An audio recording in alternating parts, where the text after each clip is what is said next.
C'est une visite qui était attendue depuis plusieurs semaines maintenant, celle du président libanais Joseph Aoun, reçu ce vendredi 28 mars à l'Elysée par son homologue français Emmanuel Macron.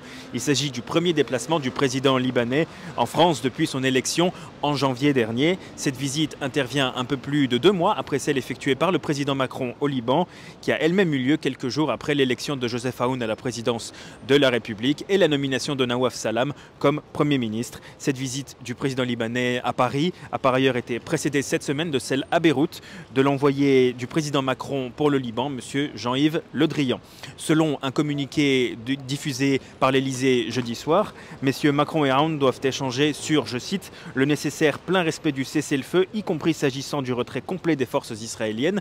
Toujours selon l'Elysée, les deux hommes doivent également évoquer, je cite toujours, le renforcement des forces armées libanaises, la coordination avec la FINUL où la France maintient son engagement, ainsi que les priorités régionales communes. La présidence française indique par ailleurs que cette rencontre doit également être l'occasion, je cite encore, d'échanger sur le plan de réforme présenté par les autorités libanaises, le soutien que la communauté internationale pourra apporter à leur mise en œuvre rapide et la perspective de conférence annoncée par le président de la République Emmanuel Macron lors de sa visite à Beyrouth. Une conférence dont la date n'a à l'heure actuelle pas encore été fixée. Notons que M. Macron et M. Aoun doivent ensuite être rejoints en visioconférence par le président intérimaire syrien Ahmad Shara.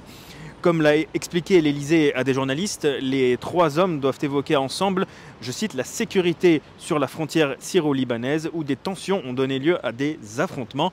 Emmanuel Macron, Joseph Aoun et Ahmad Shara doivent enfin participer à un entretien sur les défis en Méditerranée orientale liés à la sécurité, à la connectivité et à l'énergie avec le Premier ministre grec Kyriakos Mitsotakis et le président chypriote Nikos Christodoulidis.